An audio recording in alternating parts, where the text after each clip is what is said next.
Yo tout le monde, c'est Alan et aujourd'hui je suis en compagnie de Mehdi. Yo. Et on a vu The Shape of Water de Guillermo del Toro. Et juste au cas où il y a la critique, voilà, en haut, enfin à votre droite, donc en haut à gauche pour nous. Et on a pas mal de choses à dire concernant ce film. En fait, dans la critique, j'ai abordé pas mal de points, mais j'ai pas pu aller plus loin parce que c'est du sans spoiler. Voilà. Et bah, du coup, là, on va essayer de rentrer un peu plus dans les détails. On va reprendre exactement les mêmes points que dans la critique. Donc dans un premier temps, on va essayer de voir ce qu'on a pensé de l'histoire. Ensuite le casting. Et pour terminer, l'aspect visuel du film, ambiance sonore. Et on s'arrêtera là. Ok. Donc Mehdi, déjà comme d'habitude, toi qu'est-ce que tu as pensé du film Globalement, c'est ça? Ouais, globalement. Bah, j'étais content, une bonne surprise. Non, c'est vrai, c'était un bon film. Après, c'est dommage qu'on l'ait pas eu en même temps que sa vraie sortie au final aux États-Unis. Il est sorti fin 2017. Il est sorti en octobre, je crois. Ouais, voilà, en octobre en. D'ailleurs, petite parenthèse, est-ce que ça a été justifié pourquoi ça sort plus tard Non.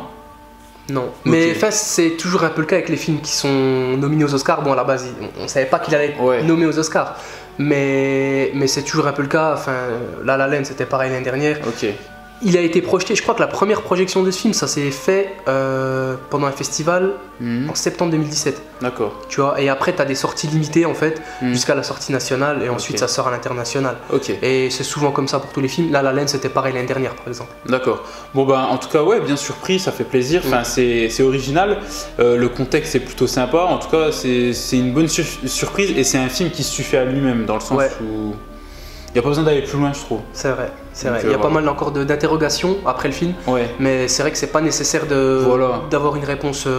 Une mythologie qui se construise autour du film, c'est pas forcément nécessaire. D'ailleurs, c'est plutôt son charme au film, de faire sa propre interprétation à l'issue du film. C'est ça. Donc on va commencer avec l'histoire. Je vous fais un bref résumé si vous n'avez pas vu la critique.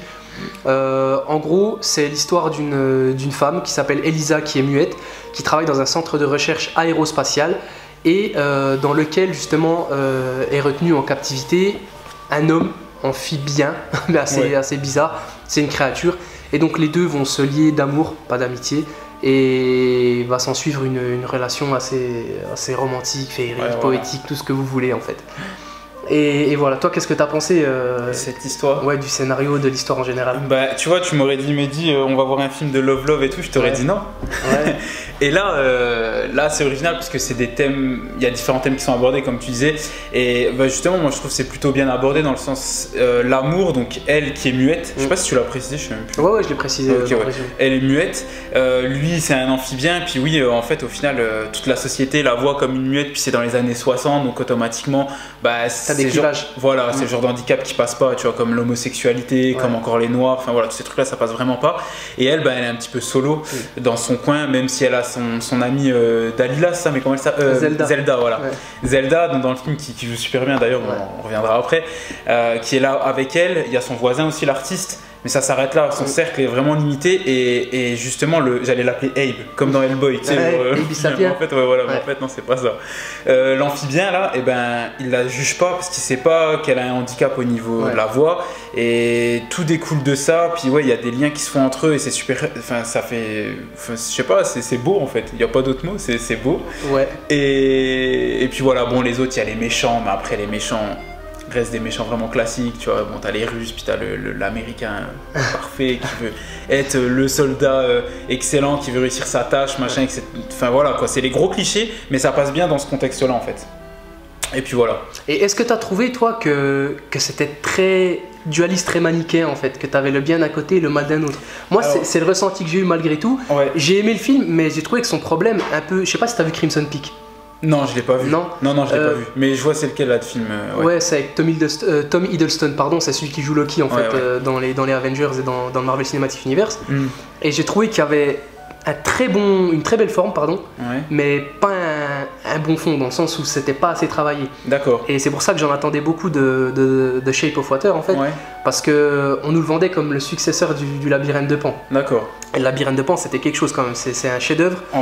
Et ce que j'ai pas forcément apprécié dans le film, c'est qu'on tombait trop dans quelque chose de prévisible, tu vois, avec la structure narrative, le bien d'un côté, le mal d'un autre, même si là il essaye de nous faire passer un message dans le genre ceux qu'on pense être gentils à la base ne sont pas forcément gentils. Voilà, il inverse un peu les rôles. Ça reste prévisible, on va dire, quand même dans la structure narrative. Moi, c'est ça qui m'a un peu dérangé. Et toi, je sais pas ce que tu en as pensé. En fait, moi, c'est pas le fait. Justement, je trouve pas trop que ce soit manichéen dans le sens où le méchant, je sais plus comment il s'appelle. Enfin, tu sais, le soldat avec ça. Strickland, avec la barre électrique, là, la matraque, voilà. Lui, en fait, quand tu regardes bien, il pense faire quelque chose de bien au final. C'est un soldat, il sert son pays. On est aux prémices de la guerre froide. Et si c'est même pas pendant la guerre froide, si je dis pas. Enfin, non, guerre froide c'est 80, c'est ça? Ou c'est de telle date jusqu'aux années 80. Bref, vous avez compris, c'est vraiment tendu entre tout ce qui est donc États-Unis et Soviets. Et le mec, il veut servir son pays jusqu'au bout, il est prêt à tout, il a une famille et tout ce qu'il veut, tu vois, ça c'est sa dernière mission pour après pouvoir se poser. Et il est toujours sur cette problématique, comme il dit, tu sais, on l'avait en VO, tu sais, Decent Man, tu vois, un homme digne. Moi, il m'a tué son dialogue sur ça, tu vois. Et j'ai pas l'impression qu'il fait des choses mauvaises, et au final, tu vois, le scientifique infiltré russe, il a aussi un bon fond quand tu regardes. Tu vois, lui, il veut juste de la découverte, ça reste un scientifique avant tout. Certes, il sert son pays, comme il le dit, mais la découverte, c'est aussi important. Donc il y a tout ça qui en découle, et nous après c'est sûr que oui voilà, parce qu'on est dans les années 2000, on est dans cette tendance là, le fait de vouloir tout protéger, tout conserver, c'est important, et c'est vrai que c'est bien parce que voilà, on apprend de l'autre, tu vois. L'air de rien, c'est une forme de discrimination, on connaît pas la bête, on a peur d'elle et on cherche pas à comprendre, et dès qu'elle fait un truc pas bien, on la tue et ça s'arrête là. Et le but en plus, c'est que les soviets n'en apprennent pas. Non, c'est les soviets qui veulent pas que les Américains en apprennent plus. En fait, ils veulent juste les freiner, c'est bizarre. Mais ils veulent même pas essayer de les dépasser, ils veulent juste faire en sorte qu'ils n'apprennent rien et qu'ils n'avancent pas scientifiquement. C'est ça. Et moi, c'est juste ça que je l'ai vu. Après, oui, scénaristiquement, tu sais comment ça va se passer. Tu sais que voilà, le méchant entre guillemets, ben voilà, c'est quelqu'un de pas bien. Il y aura des scènes de torture. Le scientifique, voilà, il est entre deux trucs. Enfin, c'est vrai que ça reste classique. Tu vois, par exemple, t'as le vieux qui au début il veut pas aider Elisa pour libérer l'amphibien, mais au final il l'aide. Pourquoi? Parce qu'il a passé une journée de merde et il se rend compte que lui aussi, non mais c'est vrai, tu vois. Et ça c'était sûr. Franchement, c'était sûr qu'il allait passer une journée de merde, qu'il allait pas être réembauché, et que je savais qu'il avait des tendances un peu homosexuelles avec le serveur, et que le serveur il l'a refoulé. Tu vois ce qu'il lui dit? Personne sur mon comptoir comme ça, tu vois. Juste avant il y avait des noirs, pareil. Vous sortez, il y a plus de place. Voilà. Donc par contre, il y a les archétypes, tu vois. Ça, on est d'accord, il y a des archétypes. Après, c'est très cliché, mais c'est voulu. Et c'est le contexte aussi qui veut ça. Et j'ai vu un commentaire, je vais essayer de vous le retrouver en fait sous la bande-annonce du film et de vous le rafficher là, je pense qu'il va s'afficher là. Mais t'as une personne qui a dit qu'en fait, ce film-là, et moi je l'avais pas vu comme ça, même si on a vu qu'il y avait un contexte assez discriminatoire, etc. Mais il disait qu'en fait, c'était pour te montrer ton ouverture d'esprit en fait. D'accord. Voir si toi t'aurais accepté, admettons, cette bête là ou un truc dans le genre, c'est ça? Voilà, c'est au lieu de partir sur quelque chose de classique avec soit l'homosexualité, soit la discrimination raciale, etc., même si ça en fait grandement partie, là t'as une créature qui vient d'un autre monde et t'as elle en fait. Tu vois ce que je veux dire? Et en fait, si t'adhères pas, si pour toi t'es dans une sorte d'inconfort, si ça te plaît pas de voir ça à l'écran, c'est que t'es pas ouvert d'esprit et c'est que t'es fermé à tout le reste. En fait. C'est ça, et c'est exactement ça. Et ça te montre en fait la personnalité que t'es dans la société actuelle. Et c'est super bien ce que tu dis. C'est super bien ce que tu dis. Tu sais pourquoi? Parce que là, je vais rebondir sur un truc. Regarde avec tout ce qui se passe en ce moment, avec tu sais tout ce qui est lobby LGBT, tout ce qui est tu vois les transgenres, tous ces trucs là. Et nous, on évolue dans cette société là et on l'accepte. Tu vois, on l'accepte pour la plupart. Il y en a qui acceptent pas encore, c'est sûr. Mais à cette époque-là, fallait même pas entendre parler de ça, tu vois. Et pour eux, c'était ça l'amphibien au final. Tu vois ce que je veux dire? Et nous, pour nous, c'est pas quelque chose, pas un amphibien. Et peut-être que, tu vois ce que je veux dire? Peut-être que je dis n'importe quoi, mais imaginons, allez, les extraterrestres et tout ça existe, les amphibiens comme ça existe en 2100. Il y a des gens qui vont regarder Shape of Water et il y aura une race extraterrestre qui ressemble à ça. Pour eux, ça sera normal. Mais alors qu'avant, ça rentrait pas dans les archétypes, dans les critères qu'il fallait respecter pour être normal, quelque chose de reconnu, quelqu'un de reconnu comme étant normal dans la société, tu vois. Et c'est pour ça que le contexte dans lequel il a placé son film, il est intelligent aussi, tu vois. Le fait qu'il ait mis son film dans les années 60. Voilà, tu vois. Et il y a aussi encore une autre chose, mais c'est vraiment ça le gros message de Guillermo del Toro, c'est vraiment comment est-ce qu'on accepte, quelle est la normalité dans la société? Parce que tu as vu quand il parle à Zelda, le méchant, et il lui dit quoi? Il dit Dieu il nous a façonné à notre image, à votre image.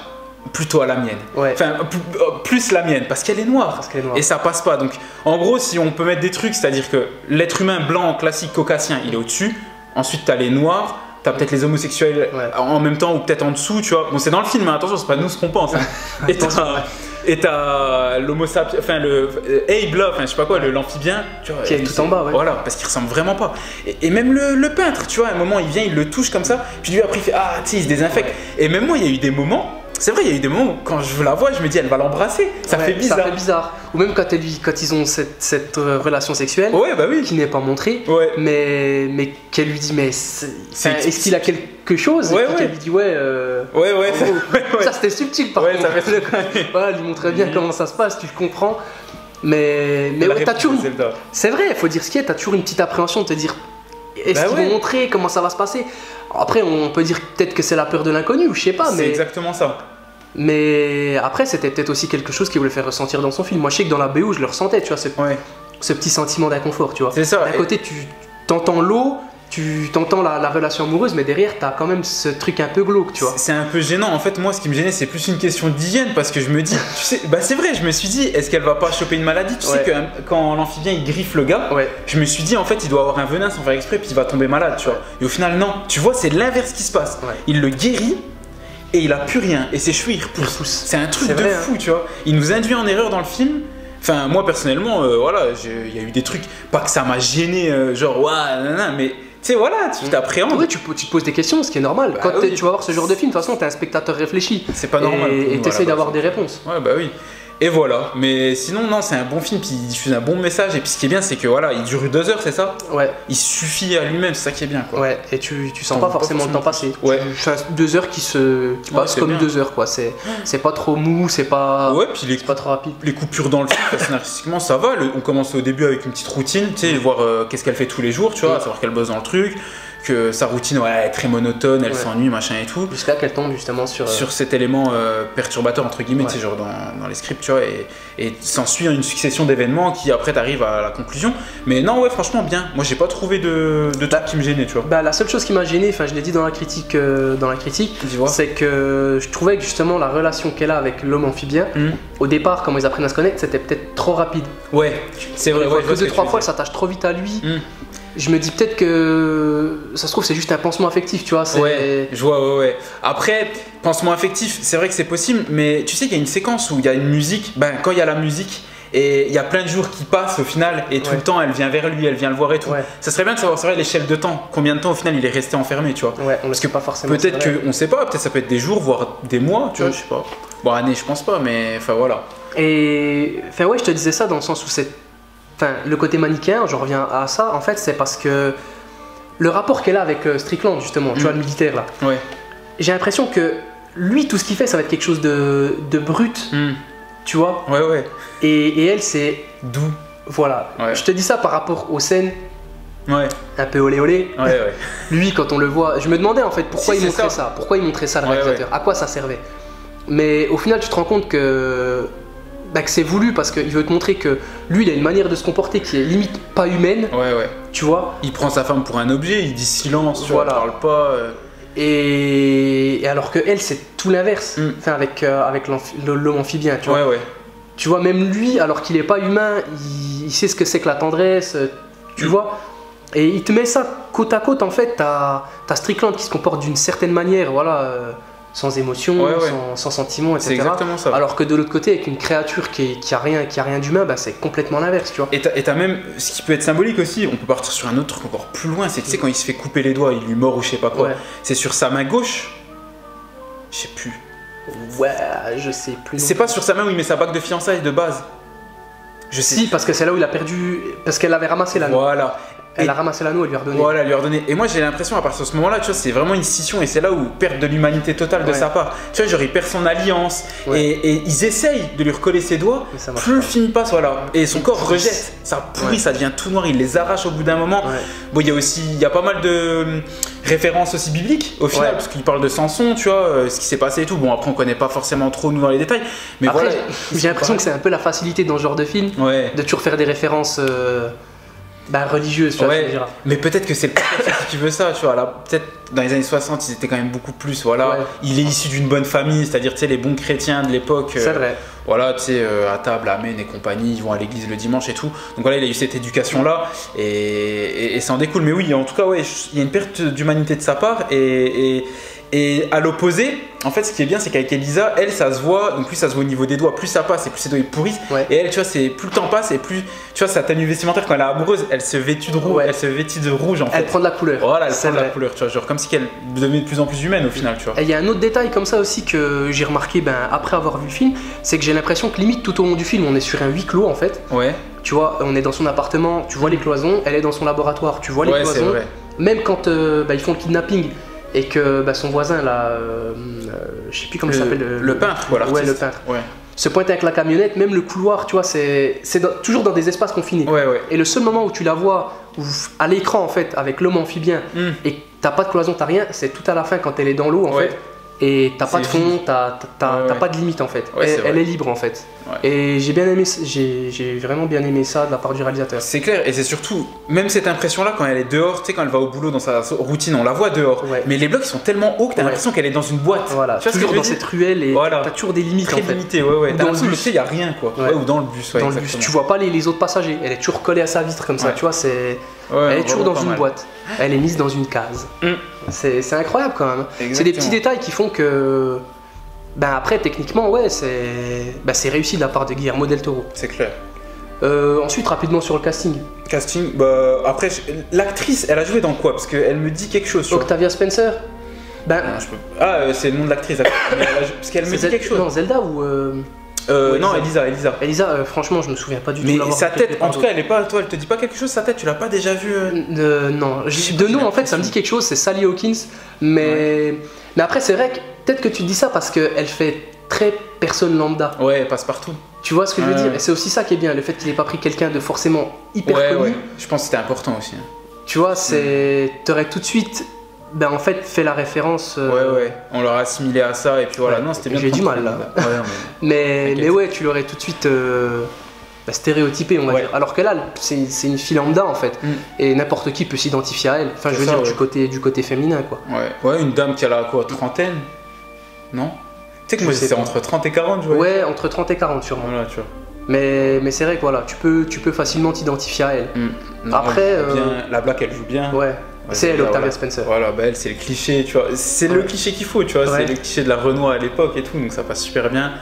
Non, j'ai pas trouvé une personne qui jouait forcément mal. Enfin, il y a rien qui m'a marqué, tout passait bien, tu vois. Ouais, moi c'est pareil. Enfin, franchement, au niveau du casting, j'ai rien à signaler, quoi.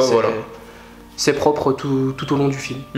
Et visuellement, toi, t'as pensé quoi du film? Visuellement, artistiquement? J'ai bien aimé visuellement. Il y a, tu te rappelles ce délire de colorimétrie, toujours couleur verdâtre, enfin vert marécage, tu vois, marécageux. Tout le temps cette couleur-là qui revient, parce que ça fait penser à Halo, ça fait penser aussi à la couleur de peau de l'amphibien. Et puis elle qui se vêtit de rouge à un moment pour dire qu'elle va mieux, mais bon, ouais, c'est beaucoup ça. Et je sais pas si on a parlé dans ta critique, mais ça fait beaucoup penser aussi au jeu Bioshock. Ouais, après, j'en ai pas parlé délibérément parce que je sais ce que c'est, mais je les ai pas finis. Ouais. Tu vois. En tout cas, le 1 et le 2, donc ça se passe à Rapture, tu vois, donc c'est dans une ville sous-marine, voilà. C'est vraiment ces couleurs-là, c'est vraiment ce truc-là. Et puis, si je dis pas de bêtises, en plus, Rapture, la ville, c'est dans les années 60 aussi, tu vois. Ah ouais? Elle a été construite dans les années 60, c'est le même délire, tu vois. Et ça fait beaucoup penser à ça. Et on peut pas dire que c'est un plagiat ou quoi que ce soit, parce que, en fait, c'est le contexte historique qui veut ça, tu vois. C'est comme quand tu mets un film dans les années 80. Tu vas mettre les jeans Levi's, tu sais, enfin, les trucs un petit peu à la Retour vers le futur et tout, tu vois ce que je veux dire? Les canettes de Coca, enfin les bouteilles en verre Coca, Pepsi et compagnie, tu vois, Michael Jackson en fond de musique et tout. Enfin voilà, c'est les trucs tendance. Et là, c'est ça en l'occurrence, et j'ai bien aimé. Franchement, c'est vraiment pas mal. Donc voilà. Et il va bien vieillir le film, je trouve, avec le costume. Ouais. Tu vois, c'est un vrai costume, on est d'accord? Par moment oui, par moment non. Ouais, quand il est dans l'eau, genre admettons. Ouais, de ce que j'ai vu dans certains making-of, par moment, ouais, c'est Doug Jones qui a le costume de l'amphibien, et d'autres moments, non, c'est en CGI en fait. C'est de la motion capture. En tout cas, la CGI m'a pas marqué, tu vois. Non, c'était super bien fait de ce côté-là, c'est vrai que ça vieillira bien. Ouais. Et la bande son, t'as aimé toi? Ouais, ça colle pareil au truc, tu vois, donc tu peux pas ne pas aimer en fait, tu vois ce que je veux dire? Non, c'est bien, et puis Il y a la musique, je pense, joue beaucoup. Pourquoi? Parce que vu qu'elle est muette, tous ses autres sens se développent à fond. Enfin, tous les sens de toute façon sont importants pour elle, je pense. Mais nous, on voit que la vue, en fait, si tu veux, et on a l'ouïe que quand on est au cinéma, on peut pas ressentir malheureusement le toucher, l'odeur et tout, tu vois. Sinon, je pense que Guillermo del Toro, il aurait pu faire des trucs de fou sur ça pour le film. Mais au niveau de la musique, ça joue pas mal, tu vois. Tu sens quand elle est amoureuse, tu sens quand elle est triste, tu sens quand, enfin voilà, tout. Non, ça nous transporte, quoi, tu vois. Il y a eu un super travail de ce côté-là, franchement. C'est Alexandre Desplat qui a fait la bande son. Et honnêtement, ouais, moi, c'est ce qui m'a le plus marqué dans le film, en fait. D'accord. J'ai trouvé que c'était vraiment magnifique. Et de toute façon, ça, je l'ai senti. Ça, c'est super important pour moi, en fait. C'est quand tu t'assois dans ton siège, que le film démarre. Si dès les premières notes, dès les premières images, tu arrives à être dedans. Voilà, embarqué dans le film. Ben, déjà là, tu sais que c'est un bon point parce que au moins t'es rentré dedans, quoi. Petite parenthèse, le fait que tu dis ça, ça me fait penser à The Hateful Eight, tu vois. Ouais. Dès le début, j'étais dedans, tu vois. Avec la musique de Ennio Morricone et tout, c'était lourd. Ouais.